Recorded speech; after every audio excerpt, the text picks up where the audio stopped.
මනුෂ්‍ය ඝාතනය. මනුස්සෙක්ව මැරුවට පස්සේ යුක්තියයි සාධාරණත්වයයි මේ මනුෂ්‍යයට ඉෂ්ට වේවිද? කවදා මේක මේ විදිහට ඉෂ්ට වේවිද? අපිට ලොකු සැකයක් තියෙනවා.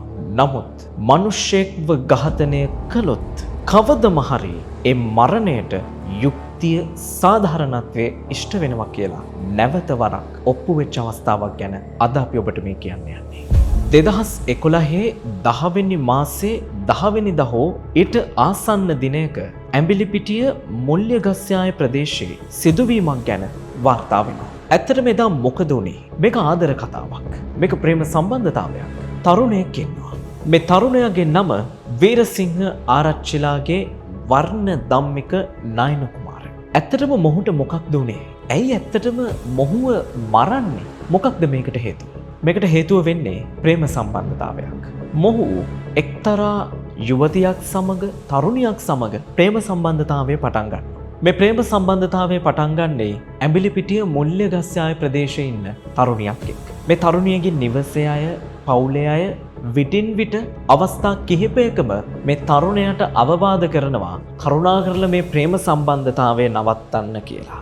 බලපෑම් කරනවා මේ ප්‍රේම සම්බන්ධතාවය සම්පූර්ණයෙන් නවත්තන්න කියලා. තර්ජනය කරනවා ප්‍රේම සම්බන්ධතාවය නවත්තන්න කියලා.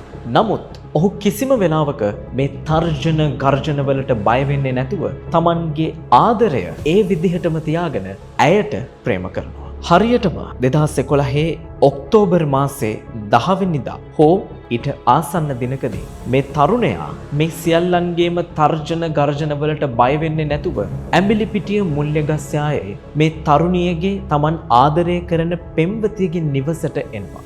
මේ කතාවේ ප්‍රධාන සැකකරුවන් 12 දෙනෙක් ඉන්නවා. මේ 12 දෙනාගෙන් පළවෙනි විත්තිකරු මොහුව නිවසට අරගෙන මොහුට නැවතත් කියනවා මේ ප්‍රේම සම්බන්ධතාවය නවත්තන්න කියලා. නමුත් ඔහු ඒ මොහොතේදීවත් ප්‍රේම සම්බන්ධතාවය නවත්තන්න කිසිම සූදානමක් ලැබෙන සාක්ෂි වලින් පැහැදිලි වෙනවා. මේ පළවෙනි විත්තිකරු අදාළ ප්‍රශ්න කිරීම් වලට පස්සේ මේ තරුණයව අල්ලගන්නවා. පසු මේ අනිකුත් පිරිස අනිකුත් 11 දෙනා මේ තරුණයට ගල්මුල් වලින් පහර දෙනවා. පොරවකින් පහර දෙනවා. පිහියකින් පහර දෙයිලා ඝාතනය කරනවා.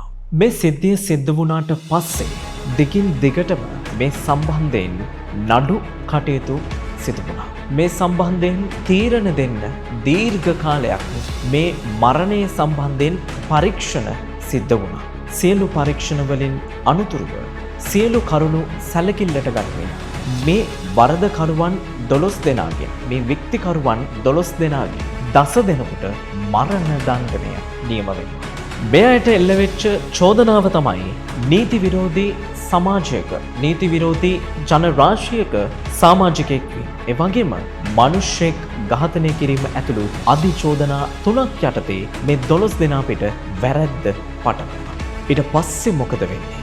2011 වර්ෂයේ ඉඳලා හරියටම 2025 අවුරුද්ද වෙනකන් මේ කාල සීමාව තුළ මේ මරණය සම්බන්ධයෙන් මේ ඝාතනය සම්බන්ධයෙන් පරීක්ෂණ පවත්වනවා. පරීක්ෂණ කටයුතු දිගින් දිගටම පවත්වනවා. මේ අය අතරින් එක්කෙනෙක් දීර්ඝ කාලයක් පුරාවට අධිකරණය මගහැරලා හිටියා. නමුත් පසු කාලීනව ඔහු විසින්ම අධිකරණයට බාර වෙන්නත් කටයුතු කරලා තියෙනවා. ඒ වගේම මේ 12 දෙනාගෙන් 10 දෙනෙකුටම කිසිම සැකයකින් තොරව මේ මරණය සිද්ධ කරා කියන චෝදනාව පැවරෙනවා වගේම ඒකට අවශ්‍ය සුදුසුම සාක්ෂි ටිකක් තියෙනවා. නමුත් දෙදෙනෙක්ට විතරක් මේ මරණය සිද්ධ වුණා මේ අය ඇතුළු සිද්ධ වුණා කියලා සාක්ෂි නැති වෙනවා. ඒ නිසාම දෙදෙනෙක්ව නිදොස් කොට නිදහස් කරන්නටත් ඉතුරු 10 දෙනාට මරණීය දණ්ඩනය නියම කරන්නටත් ඇඹිලිපිටිය මහාධිකරණ විනිසුරු බුද්ධිකසේ රාගල මහතා කටයුතු කරනවා. කාටද මේ මරණ දණ්ඩනය නියම වුනේ? කවුද මේ මරණ දණ්ඩනයට භාජනය? ඔබ නිකමට හිතන්න ගෙදරට ආපු තරුණයෙක්ව අමානුෂීය විදිහට පවුලක් එකතු වෙලා ඝාතනය කරන්න තරම් මේ තරුණයත් එක්ක කොච්චර වෛරයක් තියෙන්නේ නැතිද? කොච්චර තරහක් තියෙන්නේ නැතිද? මේ ඝාතනය සිද්ධ වුණේ 2011 වර්ෂයේදී. නමුත් මරණයට පත්වෙච්ච මේ තරුණයට යුක්තිය ඉෂ්ට වෙන්නේ 2025 වර්ෂයේදී. ඔබ වරදක් කළොත් කවදම හරි මේ වරදට ඔබට දඬුවම් ලැබෙනවා. ඒ නිසා ඔබ අතින් වරදක් වෙන්න කලින් වරක් දෙවරක් නොවේ 100,000 වාරයක් හොඳට හිතන්න. ඉවසීමෙන් හැම මොහොතකදීම කටයුතු කරන්න. ප්‍රශ්න විසඳන්න අපිට ඕන තරම් ක්‍රම තියෙනවා. පුද්ගලයෙක්ට අත තියන්න, පුද්ගල චරිතයකට ප්‍රහාරයන් එල්ල කරන්නත් කලින් හොඳට හිතන්න. අපි ඕනම කෙනෙක්ගේ ජීවිතය මේ ලෝකෙට වටිනවා. ජීවිතයක් අහිමි කරන්න කිසිම කෙනෙක්ට බෑ. වරදක් කළොත් කවදම හරි දවසක ඒ වරදට දඬුවම් ලැබෙනවා.